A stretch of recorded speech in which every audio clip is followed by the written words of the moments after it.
ఒక కుక్కర్ పెట్టుకునేసి అందులో 1 స్పూన్ నెయ్యి వేసుకుందాం. అలాగే 1 స్పూన్ ఆయిల్ అండి.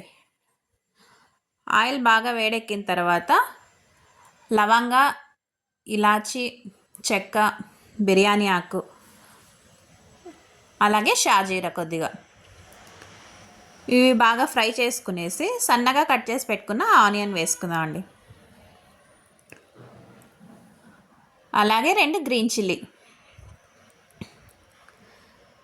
ఒకసారి అంతా బాగా ఫ్రై చేసుకుందాం అండి. ఇవన్నీ ఆనియన్ బాగా ఇలా ఫ్రై అవుతూ ఉంటుంది కదా, అప్పుడు కొద్దిగా కరివేపాకు, కొద్దిగా పుదీనా వేసుకొని ఒకసారి అంతా బాగా ఫ్రై చేసుకుందాం అండి.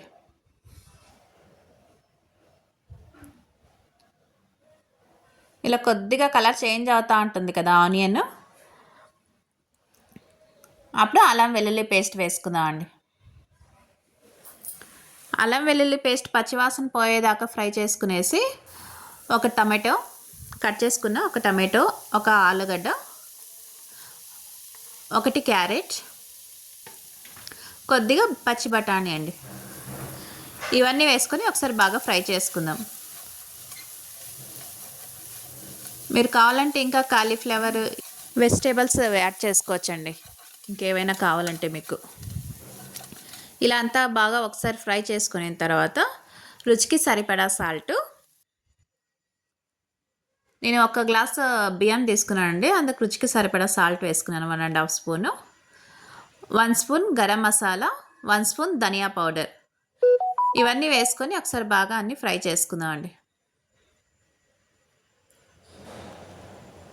చూడండి ఆయిల్ అంతా బాగా ఫ్రై అయింది కదా, ఇప్పుడు వాటర్ వేసుకుందాం అండి.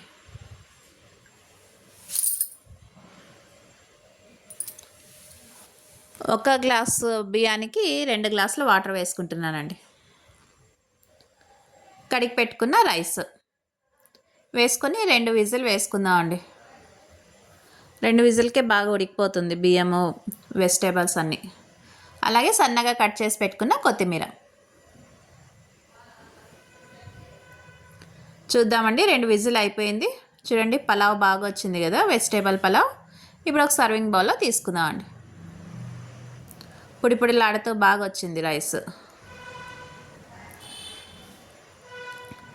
మీకు ఈ వీడియో లైక్ అవుతే లైక్ చేయండి, షేర్ చేయండి, సబ్స్క్రిప్షన్ చేసుకోండి. Thank you. మీరు కూడా ఒకసారి తప్పకుండా ట్రై చేయండి, లంచ్ బాక్స్ బాగుంటుంది.